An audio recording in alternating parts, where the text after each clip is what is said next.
თუ გინდა რომ ბიზნესი არსებობდეს აი infinite game სინეკის რო წარმოვიდგინე ეგ თემა არა თუ დაუშვებთ რომ უსასრულობაში გინდა რომ არსებობდეს რაღაცა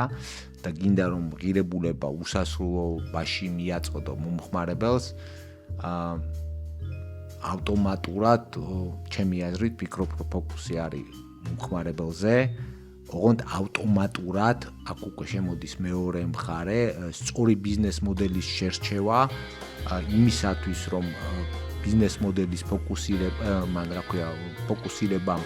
საქმიანობის მომხმარებელზე აუცილებლად მოიტანოს ფინანსური უყუგება რაც არის ამ კონკრეტულ ციკშიც არაერთხელ არის ამას საუბარი არის იმპერატივი რა ანუ არ განიხილება სხვანაირად ბიზნესი კეთება ფული თუ არ კეთდება რაშიც იდეაში მე ვეთანხმები ხო ბიზნესი არ გამოდის თუ ფულს არ აკეთებს რა